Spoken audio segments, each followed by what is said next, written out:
Hello dear students, हम इस question को करते हैं। क्वेश्चन नंबर 8 में क्या बोल रखा है? A heater coil rated as P, V is cut into two equal parts. P, V यहाँ पर क्या दे रखा है? P पावर है, V वोल्टेज है। इसको टू इक्वल पार्ट्स में कट किया गया है। देखो यहाँ पर मैंने शो किया हुआ है। ये रेजिस्टेंस पहले पूरा ऐसे था, ठीक है। जो हीटर कॉइल होती है वो रेजिस्टेंस का ही काम करती है। ये बात मैंने आपको ऑलरेडी बता रखी है। हमारे घर में जितने भी अप्लायंसेज होते हैं, चाहे वो बल्ब हो, चाहे कोई भी अप्लायंस हो, वो सारी की सारी चीज़ रेजिस्टेंस में काउंट की जाती है, ठीक है। तो रेजिस्टेंस हमें ऐसे दे रखा है, इसको टू इक्वल पार्ट्स में हमने कट किया तो R/2 हो जाएगा, R/2 हो जाएगा। R/2 क्यों हो जाएगा, इसका भी हमारे पास लॉजिक होना चाहिए, है ना। क्योंकि रेजिस्टेंस का जो फॉर्मूला होता है वो रो एल अपॉन ए होता है। देखो, अगर एरिया को हम हाफ कर देते तो वो इन्वर्सली प्रोपोर्शन में रेजिस्टेंस पे फर्क डालता, ठीक है। तो हमने यहाँ पर क्या किया है, लेंथ को हाफ किया है। अब क्योंकि लेंथ और रेजिस्टेंस आपस में डायरेक्ट प्रोपोर्शन में है, इसलिए अगर लेंथ को हाफ करेंगे तो रेजिस्टेंस भी हाफ हो जाएगा, ठीक है। ये वाली बात है। तो फॉर्मूले से हमें चीज़ें सोचनी है लॉजिकली। आगे कह रहा है वन ऑफ द पार्ट्स, यानी इनमें से एक सिंगल ये वाला part is then connected to a battery of V volt, यानी इस वाले पार्ट को, सिर्फ इस वाले पार्ट को हमने बैटरी से कनेक्ट कर दिया, यानी अलग से इस वाले पार्ट को हमने वी वोल्ट की बैटरी से कनेक्ट कर दिया। तो R/2 और V, ठीक है। तो power consumed by it will be, power निकालनी है, वेरी सिंपल। आपको पता है पावर के कौन कौन से फॉर्मूले होते हैं। पावर का फॉर्मूला होता है I²R V²/R। आई वाला फॉर्मूला इसलिए यूज नहीं करेंगे क्योंकि क्वेश्चन में आई नहीं दे रखा है, ठीक है। V²/R वाला फॉर्मूला यूज करना ज्यादा आसान रहेगा क्योंकि हमें V भी दे रखा है, R भी दे रखा है, ठीक है। अब यहाँ पर देखो, V कितना दे रखा है, जब हमने इसको बैटरी से कनेक्ट कर दिया V दे रखा है, और R कितना है हमारे पास, R/2 निकल के आया है ना। तो V²/R/2 इस तरह से हमारे पास बन जाएगा, ठीक है। तो देखो मैंने इस वाले फॉर्मूले में रख दिया कि पावर, नई वाली पावर कितनी होगी, नई वाली पावर होगी V²/R, ठीक है, नई वाली। तो हमने यहाँ पर पुट किया, पुट करने के बाद ये आ गया। अब आप यहाँ पर देख पा रहे हो कि पुराना वाला, ओरिजिनल वाला जो पावर का फॉर्मूला था हमारे पास, क्या था, V²/R था, ठीक है। तो आप देखो ये 2 टाइम्स ओरिजिनल पावर आ गया, है ना। अब हम इस वाले क्वेश्चन को देख लेते हैं। इस क्वेश्चन नंबर 9 में हमको हमको हमको ये दे रखा है कि if copper wire is stretched to make its radius decrease, यानी कॉपर वायर को हम स्ट्रेच कर रहे हैं। तो देखो कुछ इस तरीके से कर रहे होंगे। ये कॉपर वायर है, इस कॉपर वायर को हम स्ट्रेच कर रहे हैं, यानी ऐसे करके बाहर की तरफ फुल फोर्स लगा के हम इसको खींच रहे हैं। तो इसका क्या सीन बनेगा, कुछ इस तरीके का बनेगा। देखो ये पतला हो जाएगा क्योंकि इसका वॉल्यूम चेंज नहीं कर रहा है। ये बात आप समझ सकते हैं कि जब भी हम किसी वायर को पकड़ के खींचेंगे तो इस तरह से कुछ हो जाएगा, पतला भी हो जाएगा और उसकी लेंथ बढ़ जाएगी, यानी लेंथ पे भी फर्क पड़ रहा है और उसका जो एरिया है उस पर भी फर्क पड़ रहा है, ठीक है। क्योंकि रेडियस चेंज हो रहा है तो रेडियस मतलब एरिया, ठीक है। रेडियस और एरिया डायरेक्टली आपको कनेक्टेड है, आपको पता ही है। रेडियस का πr² हमारे पास एरिया होता है, इसलिए, ठीक है। तो अब हमें क्या दे रखा है, 0.1% डिक्रीज कर रहे हैं, ठीक है। इसमें कई सारी चीजें आपको ध्यान रखनी है। ऐसा क्वेश्चन आप पहली बार देख रहे हो तो मैं आपको कई सारी चीजें आपको धीरे धीरे बताऊंगा, तो आप ध्यान रखना, उसको नोट डाउन कर लेना। Then the percentage change in its resistance, हमें क्या निकालना है, परसेंटेज चेंज निकालना है, वो भी किसमें, रेजिस्टेंस में निकालना है। तो सबसे पहले तो आपको ये वाली बात पता है कि हमें रेडियस की बातें दे रखी हैं और रेजिस्टेंस की बातें पूछ रहा है। तो ऐसा कौन सा फॉर्मूला है, ऐसा फॉर्मूला हमारे पास है, resistance equal to rho L upon A, ठीक है। तो आपको ये वाली बात पता है, रेजिस्टेंस को हम क्या लिख सकते हैं, रो एल अपॉन πr², ठीक है। तो रेडियस की बातें हमको क्वेश्चन में दे रखी है, इसमें चेंज कितना हो रहा है और रेजिस्टेंस में चेंज पूछ रहा है, ठीक है। तो अब ये वाली बात याद रखना, जब भी इस तरह के क्वेश्चन आते हैं तो कोशिश ये करो कि जिस चीज के बारे में बात हो रही है वो चीज हमारे पास वेरिएबल रहे, ठीक है। उसके अलावा सारी चीजें कांस्टेंट हो जाएं, यानी चेंज ना करें। लेकिन यहाँ पर दिक्कत क्या आ रही है, यहाँ पर दिक्कत मैंने आपको समझाई। यहाँ पर दिक्कत यही आ रही है कि रो तो चलो कांस्टेंट है, सही है, पाई भी कांस्टेंट होता है, सही है, ठीक है। लेकिन एल चेंज हो रहा है, जैसे ही हम इसको खींच रहे हैं तो एल भी चेंज कर रहा है। तो ऐसा क्या करें जैसे कि एल भी हमारे पास कांस्टेंट हो जाए ठीक है। अच्छा, मैं आपको ये बता दूं रो क्यों कांस्टेंट है, क्योंकि रो एक मटेरियल की प्रॉपर्टी है। हमने इसको खींचा तो खींचने से इसका मटेरियल चेंज नहीं हुआ, मटेरियल चेंज नहीं हुआ तो रो कांस्टेंट रहेगा, ठीक है। अब ये देख लेते हैं हम इन दोनों के अलावा, यानी इसके और इसके अलावा जिन चीज़ों की बात कर रहा है उसके अलावा सब चीज़ों को कांस्टेंट कैसे बनाएं।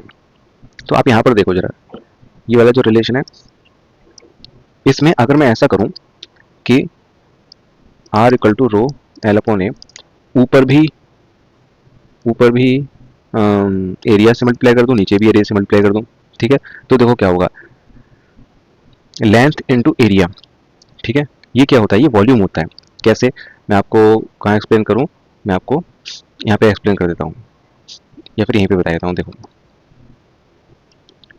एक हमारे पास सिलेंडर है इस तरह से, और सिलेंड्रिकल शेप में ही वायर होते हैं, ठीक है। इसमें इसका एरिया क्या होगा, है ना, इसका एरिया होता है πr²s, एरिया नहीं, सॉरी, वॉल्यूम, एरिया नहीं, वॉल्यूम। इसका वॉल्यूम क्या होता है, πr²h, ठीक है। क्या किसका, सिलेंडर का वॉल्यूम होता है पाई आर स्क्वायर एच, ठीक है। अब यहाँ पे ध्यान से देखो, ये पाई आर स्क्वायर क्या है, ये पाई आर स्क्वायर है इस क्रॉस सेक्शन का एरिया, ठीक है। तो इसको हम लिख सकते हैं, इस पूरे को एरिया लिख दो, और एच यहाँ पर क्या है, एच होती है यहाँ से लेकर यहाँ तक, और यहाँ से लेकर यहाँ तक हमारे पास कितनी एल है, तो A into L equals to volume. तो यहाँ से हमको ये पता चल गया, ये बात हमेशा भी ध्यान रखना, आगे भी कई कई सारे चैप्टर में ये वाली बात आती है। तो वॉल्यूम हो जाता है ए इंटू एल, तो वॉल्यूम हो गया ए इंटू एल। तो इस वाले फॉर्मूले को देखो, इस वाले फॉर्मूले को अब मैं कैसे लिख सकता हूँ, यहाँ लिख देता हूँ, आप resistance equals to rho volume upon area का स्क्वायर। अब ध्यान से देखो, R equals to rho V upon pi R square का स्क्वायर, ठीक है। ये एरिया है, एरिया का स्क्वायर कर दिया, ठीक है। अब देखो, रो वी अपॉन पाई स्क्वायर और आर की पावर 4, ठीक है। अब हमें वो चीज़ मिल चुकी जो हमें चाहिए थी, हमें ये चीज़ चाहिए थी कि जो निकलवा रहा है और जो हमें दे रखा है उसके अलावा बाकी सब चीज़ें कांस्टेंट हो जाएं। तो वॉल्यूम कांस्टेंट हो गया, बिल्कुल कांस्टेंट, क्योंकि जब भी हम किसी वायर को स्ट्रेच करेंगे, खींचेंगे, है ना, जब भी हम वायर को खींचेंगे तो उसका वॉल्यूम चेंज नहीं करेगा। वॉल्यूम मतलब उसके अंदर का कंटेंट कितना है वो चेंज नहीं करेगा। रो तो कांस्टेंट है ही मटेरियल की वजह से, पाई तो 3.14 फिक्स वैल्यू होती है, ये भी कांस्टेंट है, बाकी सब चीज़ें हमारे पास कांस्टेंट हो गई, ठीक है। तो अब हम ये लिख सकते हैं, अब हम ये लिख सकते हैं कि जो रेजिस्टेंस होगा वो इन्वर्सली प्रोपोर्शनल होगा आर की पावर 4 के, या फिर हम ये भी लिख सकते हैं कि ये जो इन्वर्सली प्रोपोर्शनल होगा, जो रेजिस्टेंस होगा वो इन्वर्सली प्रोपोर्शनल होगा आर की पावर -4 के, ठीक है। ये चीज़ अब ध्यान रखना, क्योंकि अभी इसका मैं यूज़ करने वाला हूँ। देखो, इस वाले क्वेश्चन में बहुत सारे कॉन्सेप्ट्स हैं, मैं इसको डायरेक्टली इसलिए नहीं बता रहा हूँ क्योंकि अभी आपको बहुत सारी चीज़ सीखनी है। एक बार सीख जाओगे उसके बाद अगला जो क्वेश्चन करोगे इस टाइप का, वो बहुत जल्दी हो जाएगा आपसे, फिर आपको इतना ज़्यादा दिमाग लगाने की जरूरत नहीं पड़ेगी। तो पहली बार मैं लर्निंग स्टेज है, इसलिए ध्यान से धीरे धीरे समझते रहो। अब हमारे पास आर और आर में रिलेशन आ गया, जिसकी बातें हमें करनी है। अब यहाँ पर एक नई बात और ध्यान रखेंगे, नई बात ये ध्यान रखेंगे हमेशा के लिए कि भाई अगर अगर परसेंटेज चेंज अगर परसेंटेज चेंज 4 या 5% से कम है, यानी अप्रॉक्सीमेट 5% से कम मान के चलो, अगर 5% से अप्रॉक्सीमेटली कम है, तो हम वहाँ पर परसेंटेज एरर वाला मेथड लगा सकते हैं। ये वाली बात ध्यान रखना।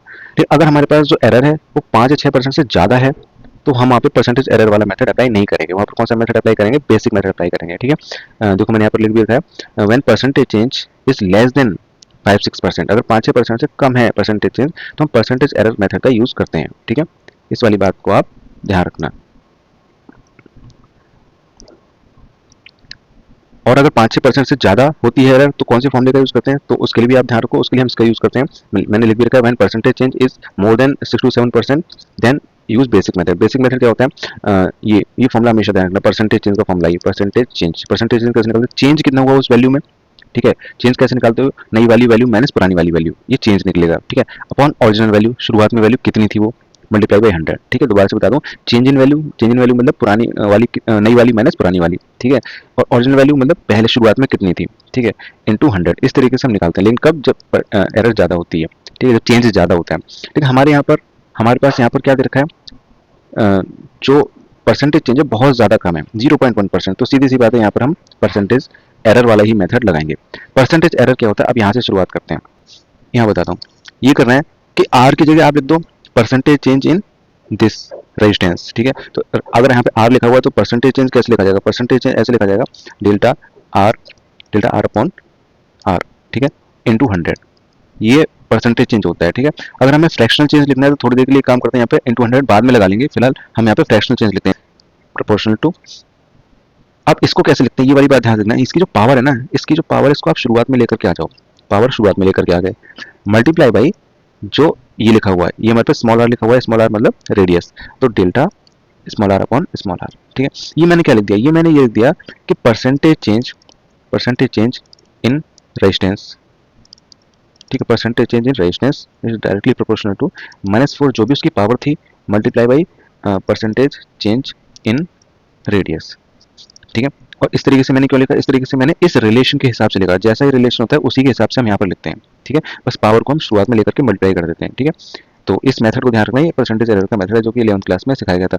तो अब यहाँ पर क्या करना है, अब यहाँ पर हमको जो दे रखा है ऊपर कर लो। एक बात बताओ, क्वेश्चन में परसेंटेज चेंज इन रेडियस कितना दे रखा है, क्वेश्चन में परसेंटेज चेंज इन रेडियस दे रखा है 0.1%, ठीक है, कितना दे रखा है, 0.1% दे रखा है। अब एक और बात, कि 0.1 परसेंटेज डिक्रीज दे रखा है या इंक्रीज दे रखा है। क्वेश्चन ध्यान से पढ़ोगे तो उसमें परसेंटेज चेंज में डिक्रीज दे रखा है, यानी माइनस लगा देंगे। जब डिक्रीज होगा तो यहाँ पे माइनस लगा देंगे, और यहाँ पे मल्टीप्लाई पे -4 पहले से लगा था, ठीक है। और यहाँ पे हमने क्या निकालना है, डेल्टा आर ऑन आर निकालना है, ठीक है। अब देखो, अब इसको मल्टीप्लाई कर दो, कितना आ जाएगा, माइनस माइनस प्लस हो जाएगा और 0.4, यानी इतना चेंज आएगा इसमें, ठीक है, इतना चेंज आएगा। तो ये हमारे पास आंसर हो जाएगा प्लस 0.4%, क्योंकि देखो ये भी हमने किस में रखा था, ये भी हमने परसेंटेज चेंज में रखा था, तो ये भी जो आंसर आएगा वो भी किस में आएगा, परसेंट में ही आएगा, ठीक है। तो आई होप आपको समझ में आया होगा।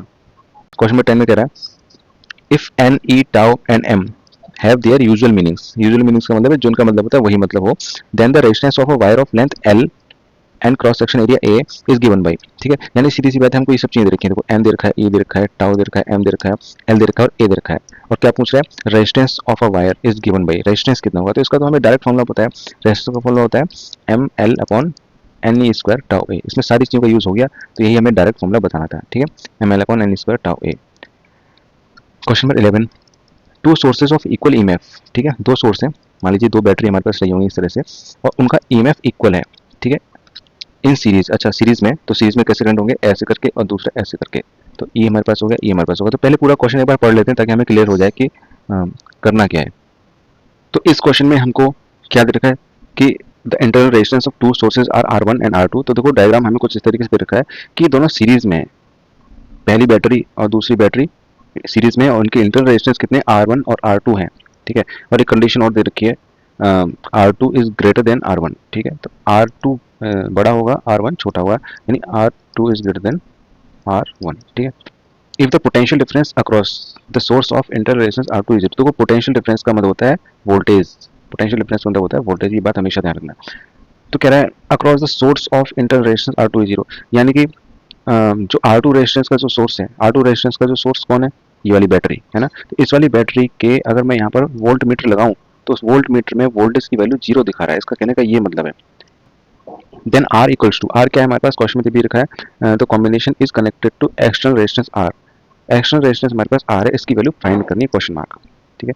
अब यहाँ पर हमको सीरीज में दिख रहा है, तो सीरीज में कहीं ना कहीं सीरीज वाली चीजें भी लगनी है, तो वो सीरीज में आप एक बात देखना, सीरीज में वोल्टेज तो डिवाइड करता है, ठीक है, वोल्टेज सेम नहीं रहता, और करंट हमारे पास सेम रहता है, करंट सीरीज में क्या रहेगा, सेम रहेगा। टोटल वोल्टेज हो गया ई टोटल बराबर ई प्लस ई, सीरीज में तो ऐसे हो जाता है, तो सीरीज में कितना हो गया, 2 हो गया, 2 हमारे पास टोटल वोल्टेज हो गया, ठीक है, ध्यान रखना इसको, ठीक है। और रेजिस्टेंस कितना होगा, रेजिस्टेंस भी सीरीज में कैसे जुड़ जाते हैं, R1 प्लस R2, ठीक है, और प्लस ये हमारे पास कैपिटल आर, ये भी है, ये तीनों हम पूरे सर्किट का ले रहे हैं, ठीक है, पूरे सर्किट का ले रहे हैं, तो पूरे सर्किट का कितना हो गया, R1 plus R2 plus capital are, ये तीनों मिलकर के हमारे पास R टोटल बन गए, ठीक है।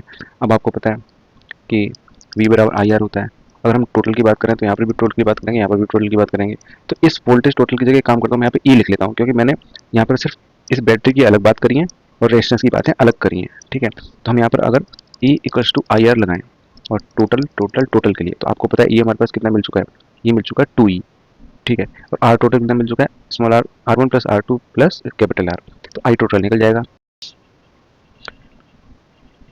अब हम बात करते हैं सेकंड वाली बैटरी के लिए, क्योंकि देखो सेकंड वाली बैटरी में क्या है, सेकंड वाली बैटरी में हमें कंडीशन दे रखी है, वो कंडीशन क्या दे रखी है, वो कंडीशन दे रखी है कि यहाँ का और यहाँ का जो पोटेंशियल डिफरेंस है वो 0 है, V इक्वल्स टू 0 है, और आपको पता है किसी भी इस तरह की रियल वाली बैटरी में एक रिलेशन होता है, वो रिलेशन क्या होता है, V equal to E minus I R, ठीक है। और यहाँ पर V कितना दे रखा है, अकॉर्डिंग टू द क्वेश्चन 0 दे रखा है। करंट कितना होगा, करंट वो होगा जो पूरे सर्किट में चल रहा होगा, ये वाली बात छोटी छोटी सारी बात ध्यान रखेंगे, करंट वो होगा जो पूरे सर्किट में चल रहा होगा, पूरे सर्किट में करंट कितना चल रहा है, पूरे सर्किट में करंट ये वाला चल रहा है, आई टोटल हमने निकाला है, सीरीज में तो करंट सेम रहता है, R2 कितना होगा, R2 हमारे पास R2 ही रहेगा, क्योंकि सिर्फ इस वाली बैटरी की बात होती है। अब हमने ये सारी वैल्यूज जैसा कि मैंने आपको बताया उस तरीके से रखी, रखने के बाद इनको कैलकुलेट किया, कैलकुलेट करते करते जब आप मैथमेटिक्स से कैलकुलेट करोगे तो आपको रेजिस्टेंस की वैल्यू स्मॉल आर के टर्म्स में मिल जाएगी, ठीक है, तो कैपिटल आर बराबर R2 माइनस R1 मिल जाएगा। और हमें इसी टर्म में क्यों निकालनी थी, क्योंकि ये एमसीक्यू था और एमसीक्यू में ये चार ऑप्शन इसी टर्म में दे रखे हैं, R1 R2 के टर्म्स में दे रखे हैं, इसलिए हमें यहाँ तक पहुँचना था। The equivalent resistance between A and B of the network shown in figure is, हमें इक्विवेलेंट रेजिस्टेंस बताना है, ये क्वेश्चन आप कर भी चुके हो और बहुत आसान क्वेश्चन है।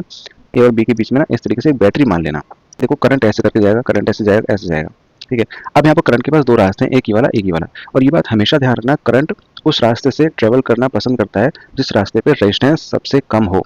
अब आप यहाँ पे बताइए, यहाँ पे रेजिस्टेंस कितना है, आर ओम का, और इस वाली ब्रांच में रेजिस्टेंस कितना है, बहुत कम है ना, नहीं के बराबर है, क्योंकि डायरेक्ट वायर है। तो रेजिस्टेंस जब यहाँ पर नहीं है तो क्या होगा, तो सारा का सारा करंट यहाँ से फ्लो हो जाएगा, यहाँ पर करंट बहुत ही कम जाएगा या फिर नहीं जाएगा, ठीक है।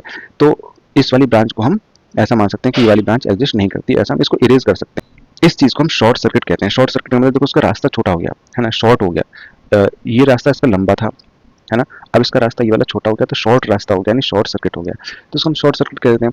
इस वाले केस में आप इसका डायग्राम नया वाला बना लो इस तरह से और इस तरह से। अब आप देख पा रहे हो ये दोनों किसमें पैरेलल में नहीं है, सीरीज में है। सीरीज में कैसे पता चला, क्योंकि सेम वायर से कनेक्ट हैं। वायर यहाँ पर आगे चल के 2 वायर्स में डिवाइड नहीं हुई है ना, तो सीरीज में कॉम्बिनेशन है। तो सीरीज कॉम्बिनेशन कैसे हो जाएगा, ये भी आ रहा है, ये भी आ रहा है, तो 2R हो जाएगा, तो इसका आंसर कितना आ जाएगा, 2R आ जाएगा। ये सारी चीज़ें मैंने यहाँ पे एक्सप्लेन भी कर रखी हैं, आप इसको एक बार देख लेना, ठीक है।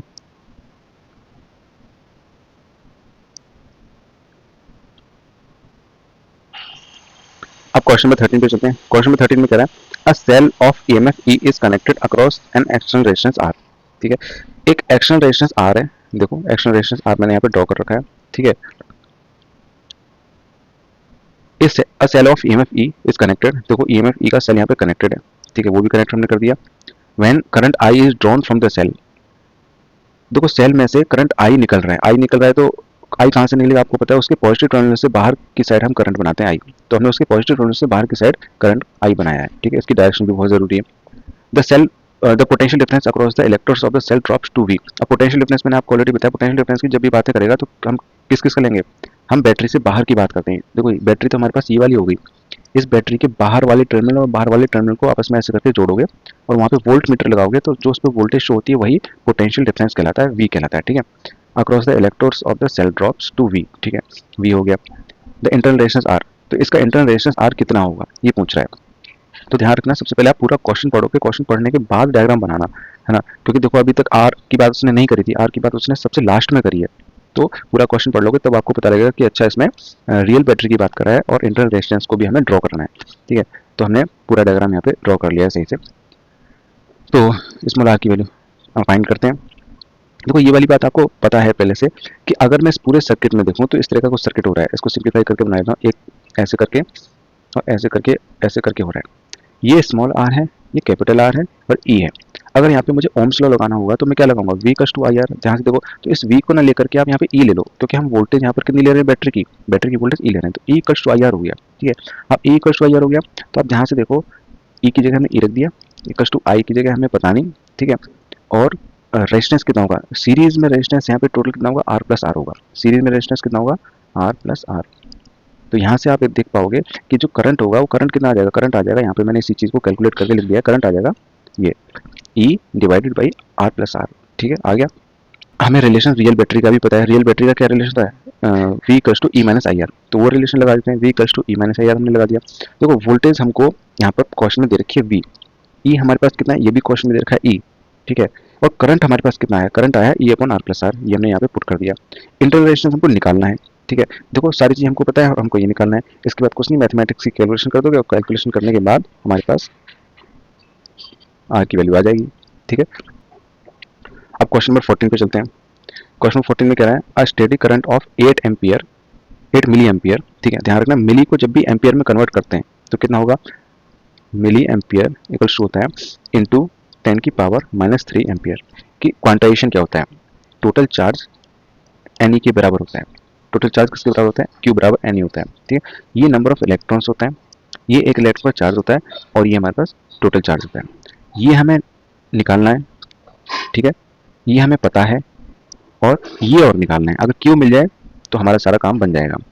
अब क्यू कैसे निकलेगा, अब आप खुद बताओ, हमें क्या दे रखा है, हमें करंट दे रखा है और हमें करंट का एक फॉर्मूला ये भी पता है, Q upon T, charge per unit time, ठीक है। चार्ज हमको निकालना है तो फॉर्मूला क्या बन जाएगा, I multiply by T, I multiply by T. क्या हमको टाइम दे रखा है, हाँ टाइम दे रखा है। करंट हमको दे रखा है, हाँ दोनों चीज़ हमको दे रखी है, तो दोनों चीज़ को कैलकुलेट करके क्या निकल जाएगा, क्यों निकल जाएगा। तो वही चीज़ हमने यहाँ पर की है। तो एन की वैल्यू हमारे पास दिख रही है आपको, आई इंटू टी अपॉन ई। ई की वैल्यू हमको पता है 1.6 इंटू 10 की पावर -19 कूलम। आई हमको क्वेश्चन में दे रखा है और टाइम भी हमको क्वेश्चन में दे रखा है, तो इसको आप सॉल्यूशन खुद से कर लेना, ठीक है। अब क्वेश्चन नंबर 15 पे चलते हैं। A conductor of 10 ohm is connected across a 6 volt ideal source. Ideal source का मतलब है, आइडियल सोर्स का मतलब है उसमें इंटरनल रेजिस्टेंस नहीं है ना। रियल बैटरी हमारे पास होती है, उसमें इंटरनल रेजिस्टेंस होता है। आइडियल बैटरी है तो उसमें इंटरनल रेजिस्टेंस नहीं होगा, ठीक है। तो डायग्राम इसका बना लेते हैं। Conductor 10 ohm is connected to 6 volt battery. The power supplied by the source to the conductor. Power निकलवा रहा है, बहुत इजी क्वेश्चन है। तो आपको पता है पावर के दो फॉर्मूले होते हैं, वी स्क्वायर अपॉन आर भी होता है, आई स्क्वायर आर भी होता है। देखो हमें यहाँ पे करंट की बात करी नहीं, करंट निकाल सकते हैं लेकिन वो लेंदी मेथड हो जाएगा, पहले करंट निकालो फिर यहाँ पुट करो। अब जब हमें डायरेक्टली वोल्टेज दे रखी है तो डायरेक्टली वोल्टेज वाला फॉर्मूला पुट कर लो, तो वी स्क्वायर अपॉन आर होता है। तो वी की वैल्यू हमें दे रखी है क्वेश्चन में, आर हमें पता ही है, तो डायरेक्टली पुट करोगे डायरेक्टली आंसर आ जाएगा, ठीक है। बहुत इजी क्वेश्चन है, ज़्यादा टफ नहीं है, थोड़ी सी प्रैक्टिस करोगे तो बहुत अच्छे से समझ में आ जाएंगे। Question number 16, the current in a device varies with time.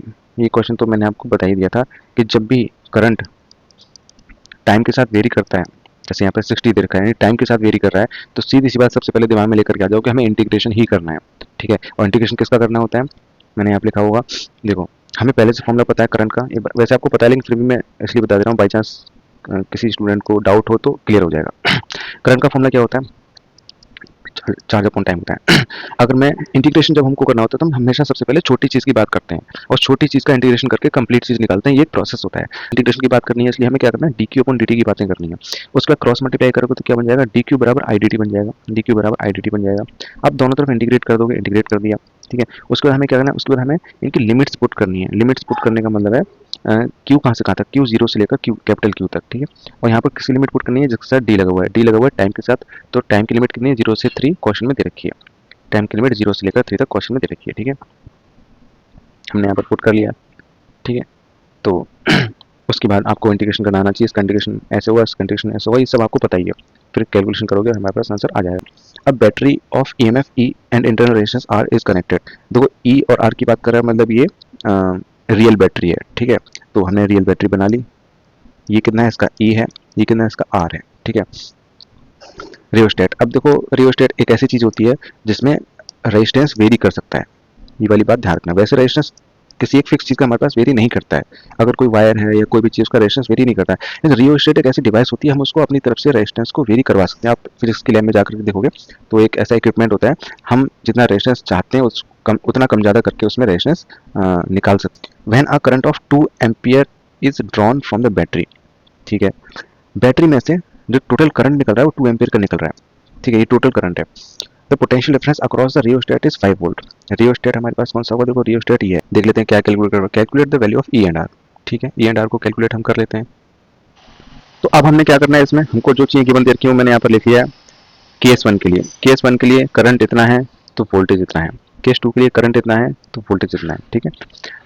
अब आपको ये वाली बात पता है कि एक रियल बैटरी के लिए रिलेशन क्या होता है, V equal to E minus I R. तो यहाँ पे सिंगल बैटरी है तो कॉम्बिनेशन तो करने की कोई जरूरत नहीं है, सिंगल ही बैटरी है तो ये रिलेशन लगा दिया। इस बैटरी के लिए हमने ये वाली वैल्यूज पुट कर दी कि वोल्टेज 5 की आ रही है, ठीक है।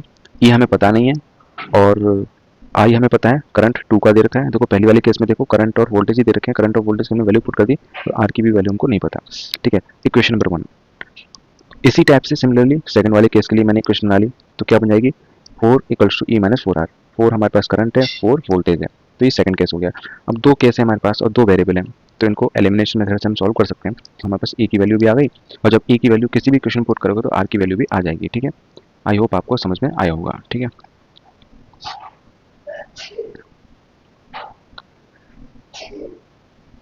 अब देखो नेक्स्ट क्वेश्चन पे चलते हैं। नेक्स्ट क्वेश्चन में क्या करें, show that E equal to rho J. तो हमारे पास क्या है, E equals to rho J. E electric field है, जे करंट डेंसिटी है। ध्यान रखना जे हमारे पास क्या होती है, करंट डेंसिटी होती है। और करंट डेंसिटी का फॉर्मूला क्या होता है, करंट डिवाइडेड बाई एरिया, ये होता है, ये चीज ध्यान रखना, ठीक है। लीड्स टू ओम्स लॉ, हमें ये शो करना है कि अगर हम यहाँ से शुरुआत करें तो इसको सॉल्व करते करते हम ओम्स लॉ पे पहुंच सकते हैं, ये शो करना है, ठीक है। Right a condition in which the Ohm's law is not valid for a material, ठीक है। ये भी कंडीशन लिखनी है, ओम्स लॉ का वैलिड नहीं होता है, वैसे मैंने आपको बता रखा है ओम्स लॉ हाई टेम्परेचर्स के लिए वैलिड नहीं होता है, ठीक है, लो टेम्परेचर्स के लिए वैलिड होता है। तो देखो हमने ये वाला फॉर्मूला लिख लिया, जे का फॉर्मूला हमको पता है तो जे का फॉर्मूला हमने यहाँ पर लिख लिया है, ठीक है, करंट अपॉन एरिया होता है। अब इसमें एक काम और करेंगे क्योंकि हमें खुद से मॉडिफिकेशंस करने पड़ते हैं, तब जाकर के वो चीज़ प्रूव होती है जो हमको करनी है। दोनों तरफ अगर हमने एल से मल्टीप्लाई कर दिया तो आप जरा ये देखो, इलेक्ट्रिक फील्ड का जो आंसर है वो क्या आ जाएगा, रो की जगह रो ही रहेगा, ठीक है। और यहाँ पर एल अपॉन ए बन जाएगा। ध्यान से देखो, ऊपर वाले में मैं आपको क्लियरली बताता हूँ। इलेक्ट्रिक फील्ड, ठीक है, बराबर रो एल और ये ए। हमने एल और एल से मल्टीप्लाई क्यों किया, ताकि हमें रो एल अपॉन ए मिल जाए कैसे भी करके, ठीक है। और रो एल अपॉन ए मिल जाएगा तो हमारे पास उससे रेजिस्टेंस कहीं ना कहीं उसको लिख सकते हैं। अब यहाँ पर जो आई अपॉन एल बन चुका है हमारे पास, मैंने आपको ऑलरेडी बताया कि इलेक्ट्रिक फील्ड के बहुत सारे फॉर्मूले होते हैं, उनमें से एक फॉर्मूला ये भी होता है, इलेक्ट्रिक फील्ड का जो मॉड होता है वो वी अपॉन एल के बराबर होता है, वी अपॉन एल के बराबर होता है, ठीक है, वोल्टेज अपॉन लेंथ, वायर की लेंथ।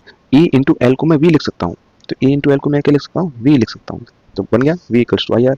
यही हमें प्रूव करना था, ठीक है, has proved. N identical cells each of E M F E interrelations are connected in series. जैसे मैं आपको ये बोल दूं तो आपको ये बात तुरंत पता होनी चाहिए। एन आइडेंटिकल सेल्स का मतलब क्या होता है, सबका ई एम एफ ई है और सबका जो इंटररिलेशन है वो भी आर है, ठीक है। सीरीज में करेक्ट है, तुरंत आपको ध्यान आ जाना चाहिए कि सीरीज में करेक्ट होने के लिए क्या कंडीशन होती है, ठीक है। Later on it was found that two cells X and Y, दो cells are connected in reverse polarities, reverse polarity में कनेक्ट है, रॉन्गली कनेक्टेड हो गए हैं, ठीक है। हमारे पास सारे के सारे ऐसे कनेक्ट थे, ऐसे करते दो हमारे पास उल्टे कनेक्ट हो गए, है ना। तो मैंने आपको ये वाला केस करवाया होगा रॉन्गली कनेक्टेड वाला, और ध्यान से देखो ये 2025 में ही आया हुआ है पिछली बार, ठीक है। और इसका फॉर्मूला आपको पहले से ही पता है, n E minus two m E होता है, जहाँ पर एन होता है total number of cells and m होता है रॉन्गली कनेक्टेड, ठीक है। और आपको ये भी पता है कि जो टोटल इंटरनल रेजिस्टेंस हो जाएगा वो एन टाइम्स आर हो जाएगा। इसके बाद ओम्स लॉ लगा देंगे, V बराबर आई आर, मतलब यहाँ पे E बराबर आई आर, ई टोटल बराबर आई टोटल आर टोटल। वहाँ से आपको ई टोटल ऊपर से पता लग चुका है और टोटल रेजिस्टेंस भी पता लग चुका है। यहाँ से हमें करंट टोटल आ जाएगा, आई टोटल आ जाएगा। इसको इक्वेशन नंबर 1 बोल देंगे, ठीक है। अब क्वेश्चन में कह रहा है कि जो x है उसकी कैलकुलेशन हमें करनी है कि उस पर वोल्टेज कितनी होगी। और ये बात हमको पता है कि जब रिवर्स पोलरिटी में कोई सेल कनेक्ट होता है तो वो वोल्टेज से चार्ज होता है, उसमें वोल्टेज कंज्यूम होती है, वो वोल्टेज को देता नहीं है, वो वोल्टेज को लेता है, ठीक है। तो उसकी जो वोल्टेज आएगी वो कितनी आएगी, वोल्टेज आएगी ई प्लस आई आर। यहाँ पर ई माइनस आई आर नहीं होगी, ई माइनस आई आर तो होती थी जब सेल्स सेम पोलरिटी में कनेक्ट हुआ करते थे, ठीक है। तो यहाँ पर V equals to E plus I R ले लोगे और उसके बाद इसको कैलकुलेट करोगे, और जब हम यहाँ पर आई टोटल की वैल्यू आई की जगह रखेंगे तो हमारे पास कैलकुलेट करके ये आंसर आ जाएगा। अब इस क्वेश्चन को समझ लेते हैं। क्वेश्चन नंबर 4, क्वेश्चन नंबर 4 में क्या कह रहा है, to wires of the same material. देखो टू वायर्स की बात कर रहा है तो पहला वाला वायर ए मान लो, दूसरा वाला वायर बी मान लो, ठीक है। इन दोनों का मटेरियल सेम है, मटेरियल सेम का मतलब अगर इसका रो होगा तो इसका भी रो सेम ही होगा। And the same radius, radius दोनों की क्या है, सेम है। Have their length in the ratio 2:3। जब लेंथ का रेशियो 2:3 है तो इसकी लेंथ मान लो 2x, इसकी लेंथ मान लो 3x। आपको पता है जब रेशियो दिया रहता है तो हम उसको ऐसे करके लिख सकते हैं मैथमेटिक्स के हिसाब से, आपको पता है। They are connected in parallel, वो पैरेलल में कनेक्ट हैं, ठीक है। तो पैरेलल में वायर्स कैसे कनेक्ट होंगे, पहला वाला वायर ये, दूसरा वाला वायर ये। अब वायर के रेजिस्टेंस की बात करिए तो वायर को रेजिस्टेंस के फॉर्म में आप शो कर दो। ये हमारे पास पहला वाला हो गया, ये हमारे पास दूसरा वाला हो गया, ठीक है। To a battery which supplies a current of 15 ampere. ये पैरेलली कनेक्ट है, और किससे कनेक्ट है, ये पैरेलली एक बैटरी से कनेक्ट है जो कितना 15 एम्पियर का करंट सप्लाई करती है। Find the current through the wires, है ना, हमें बताना है कि वायर्स में से करंट कितना जाएगा। तो ये बात ऑब्वियस है कि बैटरी में 15 एम्पियर का करंट है, 15 एम्पियर का करंट इसमें डिवाइड हुआ है, इसमें चले जाएगा I2, इसमें चले जाएगा I1। ये बात आप पहले से जानते हो, ठीक है। क्या जानते हो कि अगर पैरेलल होता है तो पैरेलल में वोल्टेज तो सेम रहती है, करंट क्या होता है, डिवाइड होता है। ये वाली बात आप ध्यान रखना, करंट डिवाइड होगा तो ऑब्वियसली 15 एम्पियर यहाँ पर डिवाइड होने लग जाएगा, ठीक है, ठीक है। अब सबसे पहले तो क्योंकि रेजिस्टेंस की बात हो रही है तो भाई रेजिस्टेंस निकाल लो, इनका निकालना जरूरी भी है। इसका रेजिस्टेंस कितना आएगा, अच्छा उससे पहले मैं आपको ये बता दूं, क्योंकि आर की बात हो रही है, आर दोनों का सेम है तो ऑब्वियस बात है इनका एरिया भी सेम होगा। जब आर सेम है तो एरिया भी सेम होगा, क्योंकि एरिया का फॉर्मूला पाई आर स्क्वायर होता है। आर सेम है तो एरिया भी सेम होगा, ठीक है। तो इसका रेजिस्टेंस कितना आएगा, रो L upon A.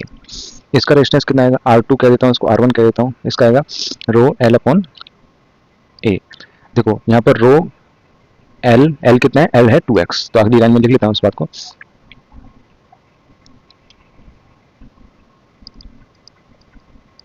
R1 equals to rho L यहाँ पर है 2x अपॉन ए, और यहाँ पर R2 कितना है, रो 3x अपॉन ए।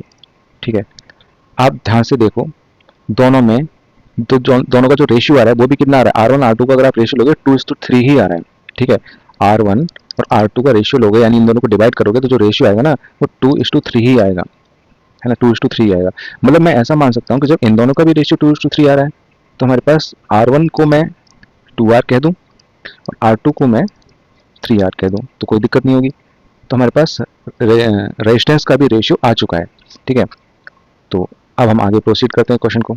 हमें निकालना है करंट कितना होगा, तो करंट निकाल लेते हैं। तो उसके दो रास्ते हैं करंट को निकालने के, एक तो आपने केवीएल पढ़ा है वहाँ से भी निकाल सकते हो, लेकिन इसको बेसिक तरीके से भी किया जा सकता है। केवीएल का यूज़ आप तब करो जब कॉम्प्लिकेटेड सर्किट दे रखा हो, उसको आसान बनाने के लिए केवीएल का यूज़ होता है। सिंपल सर्किट दे रखा है तो अपना आराम से जा सकते हैं हम। ठीक है, सबसे पहले हमें इसमें टोटल वोल्टेज की जरूरत पड़ेगी। देखो ये बात ध्यान रखना, जो चीज़ सेम होती है ना किसी भी सर्किट में उसको सबसे पहले आप निकाल लो। ये एक ट्रिक बता रहा हूँ आपको। इसमें जो सेम है क्या है, वोल्टेज। वोल्टेज सबसे पहले आप निकाल लो। तो वोल्टेज कैसे आएगी, वोल्टेज आएगी VT बराबर V बराबर IR होता है। तो V टोटल बराबर I टोटल IR टोटल। ठीक है, अब V टोटल हमें निकालना है। I टोटल है कितना, I टोटल 15 एम्पियर क्वेश्चन में देखा है। R टोटल कितना है, R टोटल देखो पैरेलल में इन दोनों का टोटल रेजिस्टेंस कितना आ जाएगा, पैरेलल में इन दोनों का टोटल रेजिस्टेंस आ जाएगा, ये देखो पहला वाला ये है, दूसरा वाला ये है, 2R into 3R upon 2R plus 3R। ये आपको डायरेक्ट फॉर्मूला पता है। ठीक है, ये सब मैंने आपको पढ़ाया था तो पता आपको होगा। तो ये क्या आ जाएगा, 2R into 3R upon 5R। एक R से एक R कट गया तो कितना बचा 2। एक काम और करो, 5 से इसको काट लो, 5 3 15। तो ये जो बचेगा वो बचेगा 3 2 6 6 18R। वी टोटल बचा हमारे पास 18R। इक्वेशन नंबर 1 कह लो। ठीक है, अब वी टोटल आ गया। सबसे पहले हमारा टारगेट था वी टोटल आ जाना है। अब देखो पहले वाले सर्किट के लिए बात कर लो, फॉर R1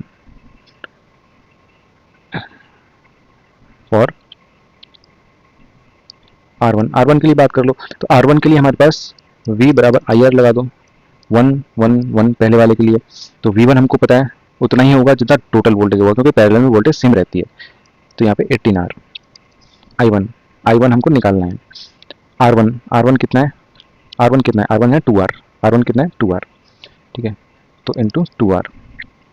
I1 आ चुका है आपके पास। I1 कितना हो जाएगा, 18R divided by 2R। R से R कर गया, 2 9 जा 18, I1 इक्वल्स टू 9 एम्पियर। ठीक है, इसी तरीके से सिमिलरली आप ये भी निकाल सकते हो कि I2 कितना होगा, है ना, I2 कितना होगा, ये भी इसी तरीके से निकाल सकते हो। लेकिन एक और तरीका मैंने आपको बताया कि देखो ऑब्वियस बात है कि 15 एम्पियर का टोटल करंट था, 9 एम्पियर का इसको मिल गया, तो सीधी सी बात है इसको कितने का मिलेगा, 15 - 9 करोगे तो 6 एम्पियर आएगा। 2 wires of the same material.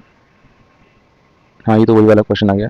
अच्छा मैंने मेथड 2 से कर रखा है। ठीक है, तो मेथड 2 से भी आप समझ सकते हो। मेथड 2 से कुछ नहीं है, मेथड 2 से आप ये ध्यान रखना, अगर कहीं पे रेजिस्टेंस का रेशियो R1 अपॉन R2 दे रखा है 2:3 और दे रखा है कि पैरेलल सर्किट है, तो पैरेलल में क्या होगा, अगर हमें I1 अपॉन I2 का निकालना है रेशियो तो उसका इनवर्स रिलेशन होगा, यानी 3/2 वाला। ठीक है, I1 अपॉन I2 आ गया। अब आप रेशियो वाली चीज़ लगा सकते हो जो हमने मैथ्स में पढ़ा है। ये अगर I1 निकालेंगे तो I1 कितना आएगा, I1 का रेशियो कितना है 3 डिवाइडेड बाई यहाँ पे टोटल रेशियो लिखते हैं, टोटल कितना है 3 और 2 5। ठीक है, मल्टीप्लाई बाई वो लिखते हैं जो वैल्यू हमें डिवाइड करनी है करंट की टोटल वैल्यू कितनी है 18। इसी को हमें दो टुकड़ों में तोड़ना है। ठीक है, 18 है कितना, नहीं सॉरी 15 है, 15। ठीक है, इस तरीके से। तो 5 3 15 और 3 3 9, पहला आंसर आ गया। ठीक है, I2 निकालना है तो सेम मेथड दोबारा से मैं बता देता हूँ। I2 निकालना है तो I2 का खुद का रेशियो कितना है 2 डिवाइडेड बाई टोटल रेशियो कितना है 3 और 2 5 मल्टीप्लाई बाई जो चीज़ हमें डिवाइड करनी है वो टोटल कितनी है, वो है 15 एम्पियर का करंट।